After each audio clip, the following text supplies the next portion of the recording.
Hi, I'm delighted to welcome Dr. Samir Saran to Gokhale Institute. Samir is the president of not only India's but possibly one of the world's premier think tank. And I guess they call you a think tanky. But he's had an extraordinary checkered career in the world of geopolitics, geoeconomics, and not to forget his earlier engineering career. So welcome to Gokhale Institute, Samir, and I believe you're making a trip to Pune after maybe more than 20 years. Thank you, Dr. Ranade. Ajit, I'm back after 20 years. I used to come here when I used to be in the corporate sector. It's exciting to be back. Um, Pune, for me, is India's most dynamic city that's just been, in some ways, had to play subsidiary to Bombay. In any other place in India's map, this would have been a center by itself. That's right. And I am confident that in the coming decade, this is where India's story is going to unfold in multiple ways. So I'm delighted to be back. There's a buzzing nightlife. There are lounges. There are restaurants. There's youthful energy, optimism, and of course the traditional Pune nuance of conversations and Yes, politics. In fact, not only that, not to forget, Pune is also an educational hub, educational capital, I would say, and historically a cultural capital. Correct. And in fact, please come again and come more often. I want, for the benefit of my viewers, to get a little better sense of Dr. Samir Saran, who's such a big personality, giant and hovering in the world of, as I said, geoeconomics and geopolitics all over the world. Your organization ORF, as you said, has connections with more than 100 countries, active projects. But I want to roll back and remember the kid who did his electric. You're an electrical engineer, trained electrical engineer. You actually worked on hardcore engineering projects before you transited into this world that you occupy. So we just want to have a little flavor of that. Ajit, I did what most people my age did in the 90s. Their father decided their career, their personal contours of their life, and being from a middle class home, it was very clear to me that the only option before me was engineering. Um, I obviously was not a mind that was competent enough to get into the IITs. I had got into Stephen's economics, done a month there with KRC. Okay. But my father insisted, no, the future is of engineering. And I was pulled out from Stephen's economic honors, much to KRC's chagrin, the head of economics there in that institute, that you're going to destroy your life. Why are you going to engineering? And I went and did my engineering. At the end of my college, I got offer from a few companies. I chose Reliance Industries as my destination, and I landed in a place called Patal Ganga, which was the flagship plant at that time, petrochemicals and fiber. And I was running night shifts in the utility center there, running the captive power plant, supplying constant energy that was required for high quality fiber. That was my first job. As a GET and then as a member of the utility center. At some point, I was migrated to the project office where I was looking at the upcoming work in Hazira and eventually Jamnagar. And somewhere along the way, I moved to the power sector stream. Independent power projects had become fashionable and were the buzzword at that time. And I joined the team that was setting up power plants. My dream project obviously was the one in Hirma, a 4,350 megawatt power plant, one of the largest in India at that time. And we were getting financial closure for enormous amount of funds required to set that up. And that was my project until I moved to telecom and then to retail and then to government affairs and media. And eventually in 2007, I decided that maybe I needed to search for something else in my career. And I went back to college, and I did my masters. Then Your after second masters. my second masters, this time I decided to actually go and study what I had been working on, which is media. And I did my masters in media. Came back and joined ORF. Mr. R.K. Mishra, the founder chairman of ORF, was in ill health, but it was he who inducted me into ORF, and he passed away a few months after I had joined. He was in bad health at that time. But that's my story. So you traversed, you've traversed engineering, petrochemicals, power, telecom. So you actually done all the sort of conventional engineering work, and then you're now in the world of policy making. In fact, it's fair to say that after you came to ORF, it's really you've transformed. It's a very transformative leadership, very dynamic. So I'm going to jump ahead and come to present, because this has been the year of G20. And one of the comments you made is very striking, which I want you to articulate, that this is the first time that actually G20 has been taken to the people. Can you just tell us a little bit about that? Look, when I made that statement that this is the people's G20, there were a number of elements that went into my thinking. The first was that, are we discussing issues that matter to people? I think that's the first thing. Is Right. G20 engaging with issues that are dear to people, that are relatable to people, that people are engaged with, are interested in, are going to benefit from, or are going to be implicated by? And the answer is yes. We have brought the G20 down from high policy discussions of macro finance questions To Main and Street. financial stability and adequacy ratios and saving the banks, to now saving people, saving planet, saving some of the most vulnerable and marginalized folks and other life forms on this planet. So I think the first point is G20 is addressing issues that are real to real people. Right. That's the first. The second, who is addressing these issues and who is engaged in these conversations? And again, we have made sure that this does not remain concentrated to the capital of a country. It does not remain restricted to think tanks like ours. It is taken to a much wider audience. In fact, I want you to tell us the number of cities and number of researchers and young people that you managed to connect. Yeah. So I'll give you a number, which is something that I spelt out at the closing of the T20 summit. Right. We this time received policy briefs, over 300 of them, which involved 700 global institutions. 700. Wow. So 700 institutions from across the world. We had over 1,000 authors who wrote those policy briefs. Over 45% were women.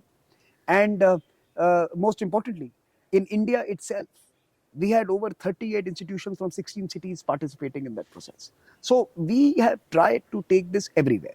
We have hosted events in over 15 states of India at the track 2 level. When you say we, it's your ORF. T20. ORF was, we were the secretariat, Right. but we were acting as T20 secretariat. But you were the prime mover, prime I force. was the chair of the secretariat.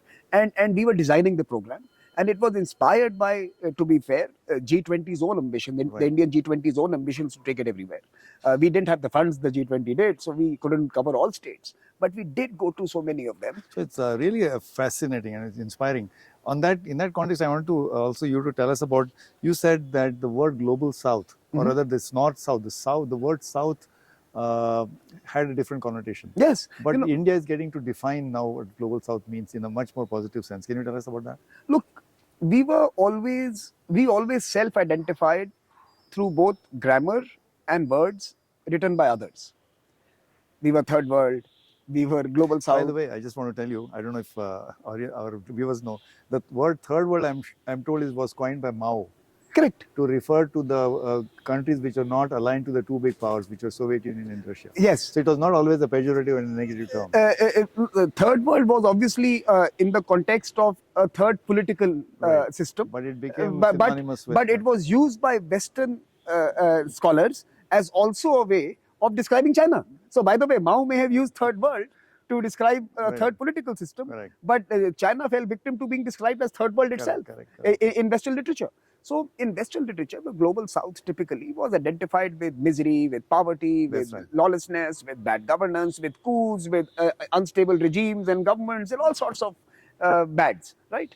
Now, in that sense, the emerging world, the developing countries and the south, the countries from the southern hemisphere and from the erstwhile colonized geographies were described and evaluated and imagined in these terms. And to be fair, in the last 70 years, 7 decades since many of us have become independent, kind of lived up to that reputation. Some of them. We have kind of imagined our own selves and shaped our own actions in those through those prisms. But now you're saying India is going to redefine. I think we have. Look, this is what I was trying to convey. Is there any other $3.5 trillion economy that has emitted such low amounts of carbon on a per capita basis, but also on an overall basis? Correct. Is there going to be any greener $5 trillion economy than India or $10 trillion economy than India? We are going to be the greenest, right? So why should we be hesitant to own the green agenda? We are the green nation. we should now be speaking. And Indian presidency is talking about that. It is not shying away from a green transition and a climate friendly or a life first approach. It is talking about lifestyle for environment. It is the Prime Minister Modi, to be absolutely honest, is the first leader of a significantly large country that says, no, our lifestyle will change. Barack Obama promised American way of life will not be harmed. Every American president, whenever he announces a big policy that is seeking to change status quo, first defends American way of life. Our Prime Minister is saying we will change our lifestyle.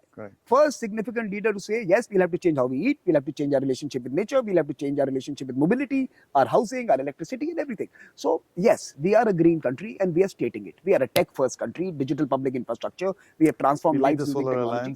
Right? So we are promoting technology. We are, even though we may not be a shining example of gender-led growth, but we are recognizing the importance of it. We are shouting out loud that this is the need of the hour, and perhaps this is going to help India reach its own consensus on taking this forward.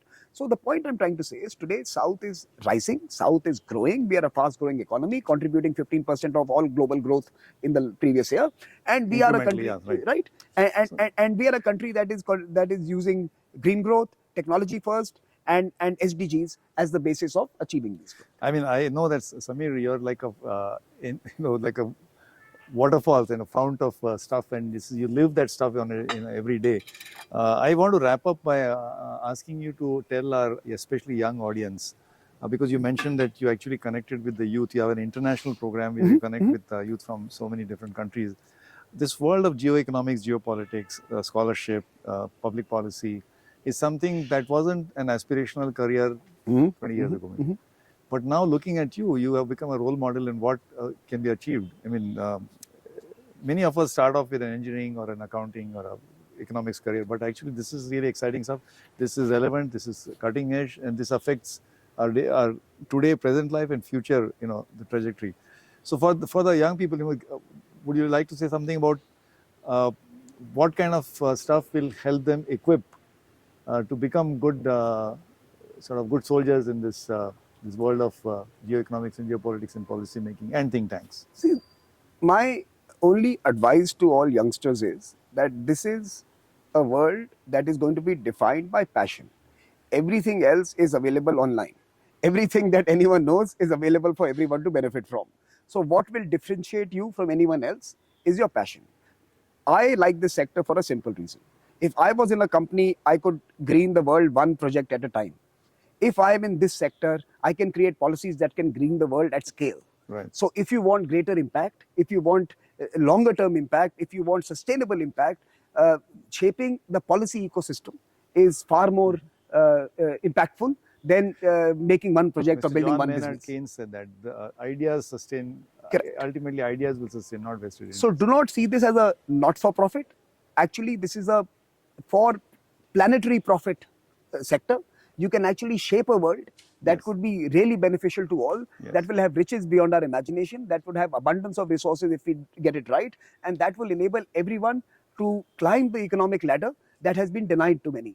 My only advice to you is be passionate. Good things will happen.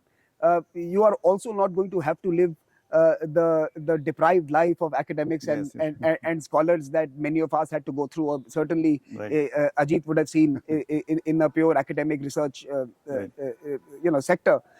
You are going to eventually be rewarded because you are really creating change that is significant. And I certainly see that think tanking, if that is the word that we can use, is going to be no different from consulting. If you are going to create impact, governments, companies, and society is going to reward you for that impact. So I think the best days are ahead of us. Come in now, you will really benefit, and we will benefit from your energy and enthusiasm. Wonderful, wonderful. Dr. Samir Saran, high bandwidth, high energy, high passion, and thank you very much for making this stop. And as I said, come again and come more often. Thank you very much. Ajit, thank you for having me. Thank you.